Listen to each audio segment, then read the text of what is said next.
Okay, so let's have a look at the bait we're going to be using. The main approach for me edge fishing will be bait set krill and tuna ground bait down the edge. Importantly, when nothing new about fishing ground bait down the edge, but what you need to get right with it is how it's actually mixed. There's no point in having a very dry mix because you tip it in and it goes in a large area and it easily wafts up off the bottom. So what you need is a mix that is going to take quite a lot of water, and as you can see with this, it's quite a heavy mix.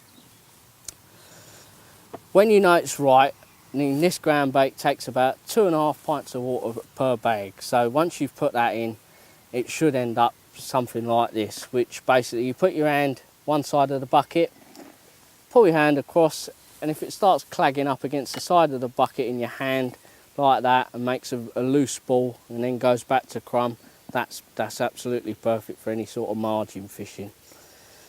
What do we look for when we're looking for a ground bait down the edge? Well, you want a mix that's got quite large particles in it really. You want to avoid any ground bait that's really fine, so you know, anything along these lines will be absolutely spot on for it. Like I say, what is important is that it goes straight to the bottom and it stays there. Over that, we're going to be feeding dead maggots with it. We've got sort of 2.5–3 pints of maggots here. They'll just be potted in, and I'll probably use sort of 5 to 8 on a hook over the top of that. For the short line, I'll be mainly feeding sweet corn, lots of it as well. Very, very hungry venue this, so you're probably looking at getting through sort of 10 to 12 tins. For 5 metre line fishing, generally sort of whether you're fishing meat, if it's allowed on your fishery, corn or pellets, they all work. But what you need to remember is that while this is the sort of venue where you need to feed a lot of bait, it's not necessary to start piling it in from the word go. So feeding small amounts very often and building your swim and increasing the amount hour by hour is often the best way to get the most from it. Once you've hooked a fish, chuck a large handful in and then follow it up with that small pot. That's generally the way you get your quicker bites. And then later in the day when they really start having a go, you can get a good rhythm going like that. Something I do like to feed with the corn on the short line is hemp.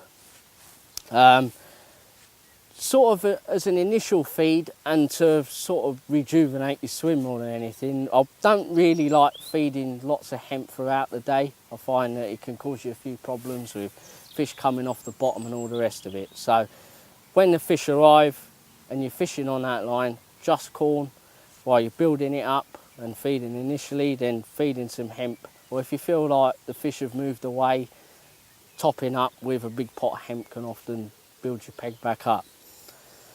To go with that, just for my margin line, I've got a few worms. They're always good to fish over ground bait.